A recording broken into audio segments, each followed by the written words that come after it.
Missed that. We're starting? Yeah. Okay, dispatch for a 32-year-old male patient who's been involved, got hit in the head by some steel on a construction site. It fell 2 floors up.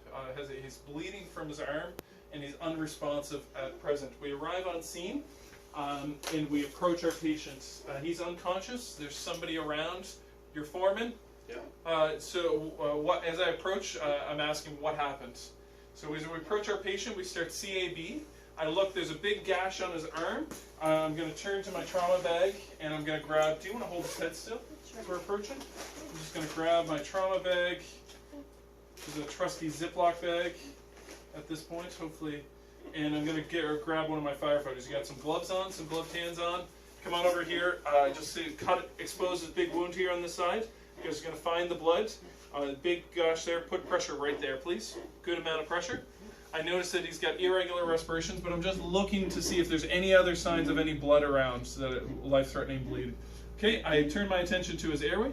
Do you want to just fire open his jaw and see if we can see anything? He's a little bit bitey, hard to get in, but as I pull a jaw thrust, I am able to get up. Let's just suction him because I can't see in his airway, and he's obviously unresponsive. Can you hear me? No? He's like, yeah, that gets his attention, but not really. Okay. Okay, so we take suction, just going to suction him out, suction airway, suction, suction. I'll just say I get some secretions, no blood. How's your bleeding going there? You able to manage pressure? I'll be back to you in a second. So we're going to see if he'll take an OPA. He's not responding to anything, so I think he may.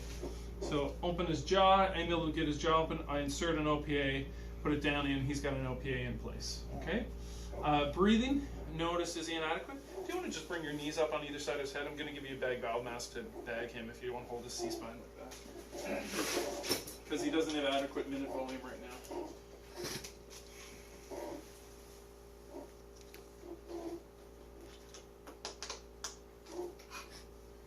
I'm just going to get you some oxygen.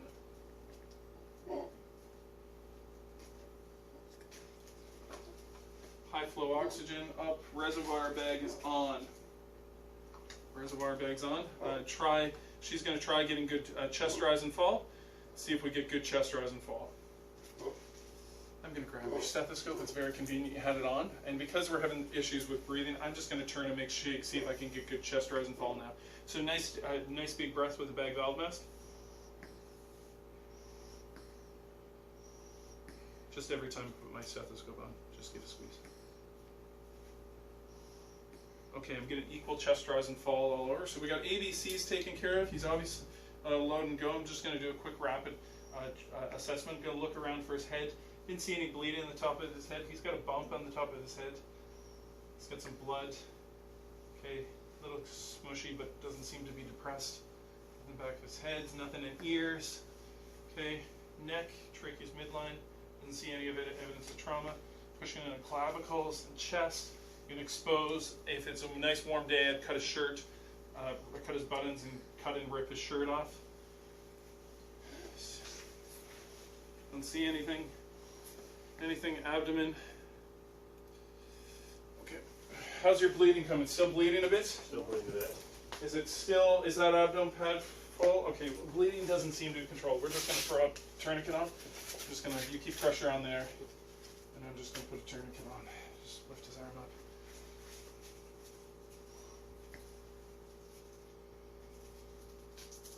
A few controlled breaths. It's always good for everybody. Okay. Oh, don't need to go back through the belt.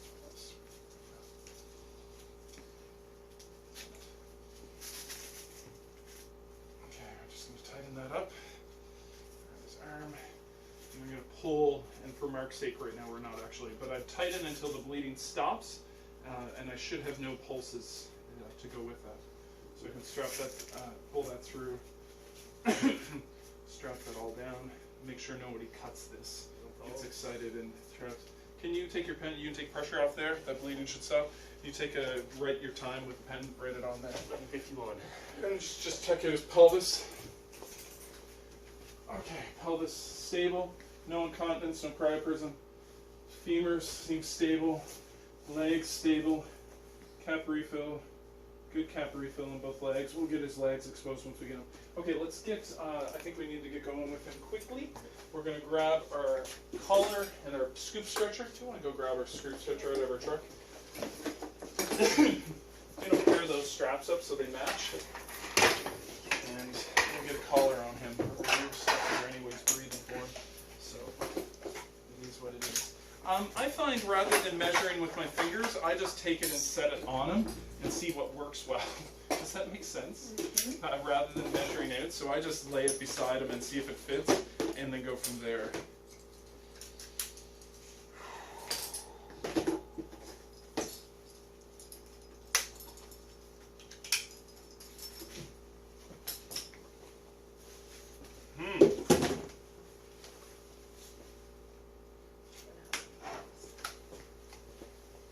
You're a firm regular.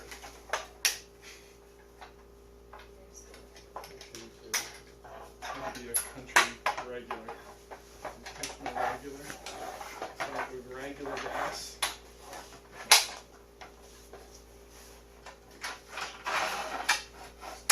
Let's call it in here. Just position it. How's that? Is that comfortable for you for the time being, Mark? You can deal with it? Okay, he's unresponsive. Okay. We're just going to get him strapped in. Are these both the same length? Yep. Okay, let's flip his leg up. We're just gonna try to bring these together. You want to hold his head just so we don't move his head back and forth. We gotta come towards the top. We gotta clear it. It's caught in a blanket. Okay. Okay. I'm just gonna take a little bit of a weight out of his hips so they can flip over. I'm not gonna move him. I'm just gonna let that slide in there. Can you clip his feet in first? Okay. Just once again, hold his head still there. There, perfect. Okay, strap him in. That one goes. These here straps, you just have to loop around and then hook on itself. Okay. To go in there. So loop right here. And down here, I'm just hooking on the metal for the time being. We're going to come over the top of his shoulder and then pull down. And if you just want to hook that on the metal, and we'll strap his arms probably in because he's unconscious. I'm just hooking that in like that for the time being. Just hook on the. Is there metal you can hook on there somewhere? No, maybe I'll have to come down and have a look.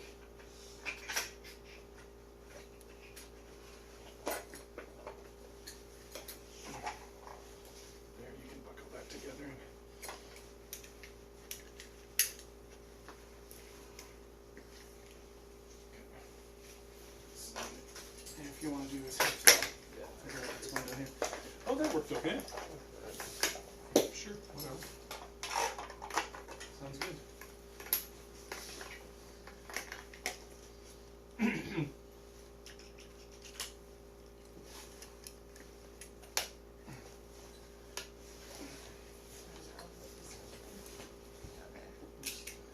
Oh, just hook on the metal. Is there somewhere that you can hook in like the other one? You just hook beside it, that'll be fine. And just come across. It's not ideal. Like normally we'd have pegs to deal with, but in this case we don't. Okay, so you want to run to the truck and get the stretcher.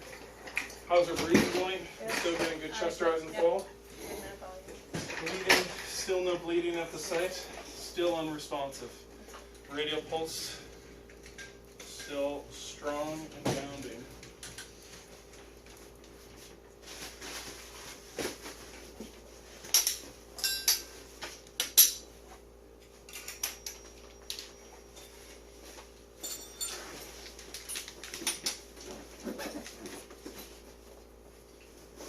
Stretcher just over to the other side.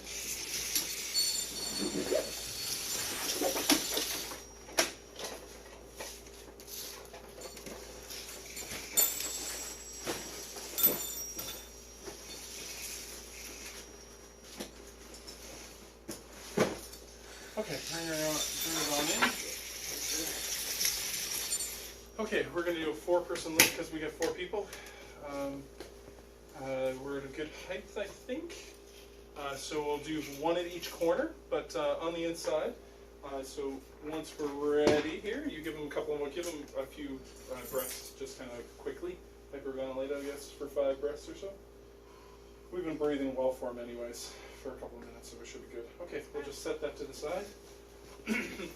Okay, so we're going to lift on my count on 3, and then we're just going to, once we're standing at full height, we're just going to take a step to the side.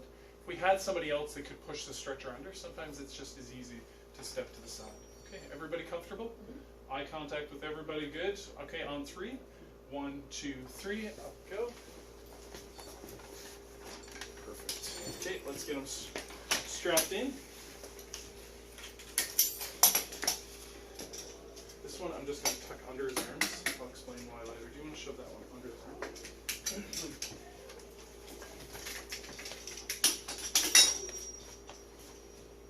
And this one's going to come up. Oh, we got 2 more. Shoulder straps come up. And you're right on. So tighten the one going across his body first. So you'll be able to tighten. No, I'm not on the strap to tighten. So tighten this one first. And so we're going to lift him up and take him off to the stretcher, into the back of the truck. Partner, you're off driving. I am bagging now. So we get to the back. We ventilate him as we went. And then once we get to the truck to get him in, set the bag down to the side, get him in the truck, then go back to the head. Don't need to be trying to bag for him as he's going in and out of the truck or climb in out of ditches or that sort of stuff. Just good ventilation before and then move him up. I'm going to take fire with me, if you're willing. Yeah, sure. Okay. Do you want to come up and have a seat in this airway seat? Have you used a bag valve mask before? Yep. Okay, perfect. You're going to drive. Code 1 to QEH. Away you go. Woo, woo, woo. Okay, you can go have a seat. You don't have to pretend to drive the whole time. I'm going to pull myself over a bench seat. Very convenient. And I'm in the truck. So we've moved him. We've hauled him out of the ditch. We've been bagging him back and forth. I'm just going to reassess the level of consciousness. How much time to the QEH? How much time left till 20 minutes? 5. How many minutes? 5 minutes. Okay.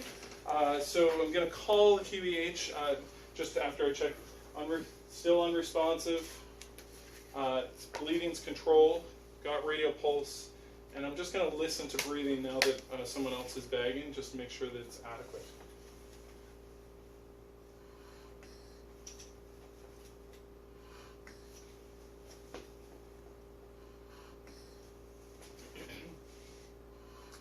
Breathing's adequate. Okay, QH, you copy? Yes. Island EMS, Unit 60. We're currently transporting a 30-year-old male patient who was involved in an industrial accident at a construction site. A piece of steel fell from 2 stories up, hit him in the head and the arm. On arrival, he's unresponsive, had an uncontrolled bleed in his left arm, which we've applied a tourniquet. He was also ataxic in his respirations with inadequate minute volume. We've been able to put an OPA in, have suctioned him, and we're currently bagging him a breath every 6 seconds. And so 10 breaths per minute, and we'll get you some vital signs once we have them. We're only 5 minutes out. I'll keep you updated as we get more stuff done. We'll see you in 5 minutes. So I'm going to turn, grab my SpO2 and my defib, which is on the shelf beside me.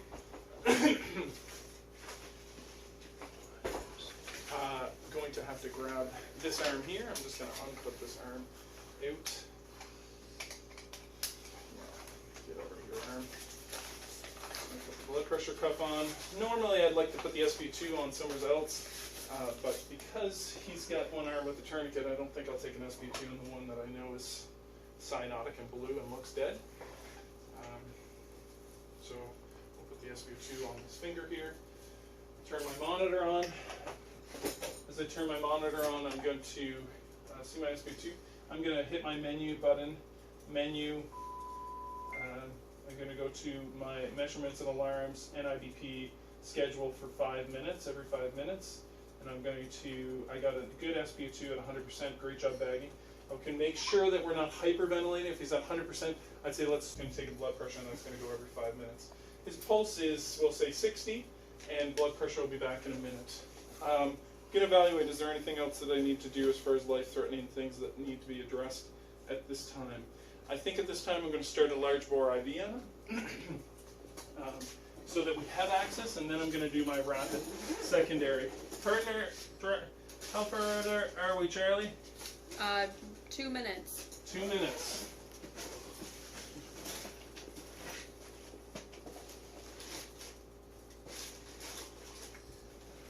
Your IV bag. Oh. Okay, we'll have to get you another one. Oh. So let's say we've got a saline up, and we'll start an IV. I won't take the 2 minutes for the time being. Just going to do my quick, I'm going to do a secondary assessment now because we've done reassessed the level conscious ABC, got a set of vital signs. Did somebody come along from, I should have asked, your factory worker friend came along. Do you know if he has any allergies to any medications? Or do you know anything about his past medical history? I don't know anything about past medical history. Usually a fairly healthy guy. Yeah, he's a healthy guy. He's Does- good. Doesn't have any history of lung or heart problems that you know of, or any seizures? No, not that I believe so. Not that you know. So we don't know, and you don't know if he's on any medications. He does take something, but I'm not sure which. Not sure what. Okay, so we have no idea for past medical history, don't know about allergies. Look for medical alerts, don't see anything. Okay, so very limited in past medical history. And he was unresponsive right from the time he got hit in the head? Yeah, as soon as he hit the ground, he was motionless. Okay, so I'm just going to do a quick secondary assessment, look at that little gash in his head. It's bleeding a little tiny bit, I'm just going to leave it for the time being, make note, I could dress it if I had more time. Just push in on his facial bones, everything seems stable. Trach is midline, no JVD.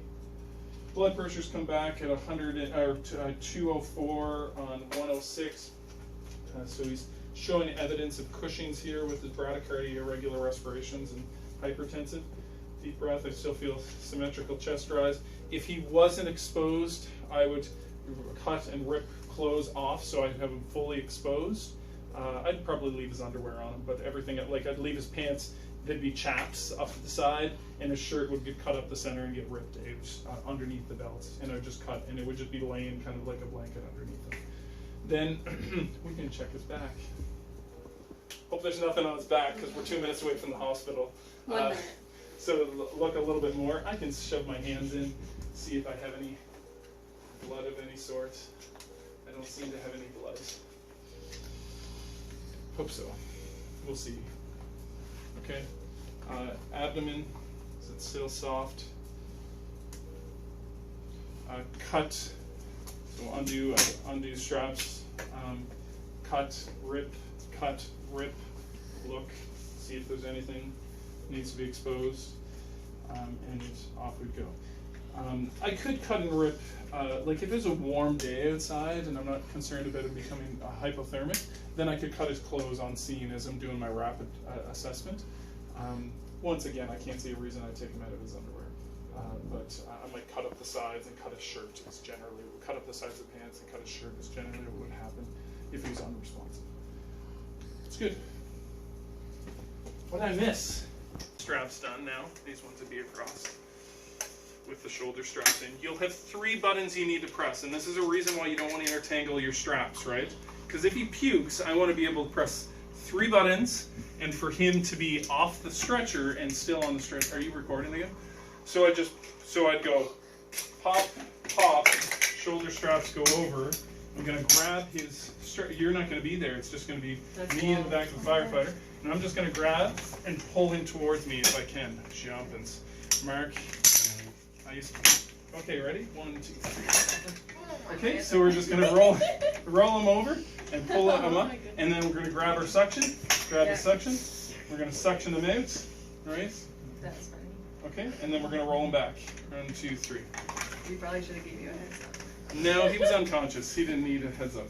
But we need to be able to roll him over quick. If you weren't so close to the hospital, would you take his head off? I would not take him off in this situation. You'll notice that if he's a big, what I'd call a polytrauma, if he was alert and had a cut in his arm and was stable, no signs of shock, or if I had a long transport time, I'd take him off. In a short transport time, I didn't run out of things to do in order to take him off the backboard. he's going to be totally fine. He's not brittle diabetic or a geriatric patient that's likely to develop skin ulcers. Where people get into problems is if they have a little bit of neck pain and they lay out in the emergency department for a couple hours. Or if we're transporting somebody that just got rear-ended, or a geriatric patient that fell, hit their head, maybe broke their hip as well, we'd put them on the stretcher. And because they're stable, we'll take the time to unclip, pull the scoop stretcher, leave them flat with the C-collar in place, and just lay them and take them that way. But in this really big polytrauma, we'll just not waste the time on it right now. Sometimes it's also splinting long bones that we haven't got a chance to splint yet. So it gives us something to secure their body to as their bones are wiggling. Okay?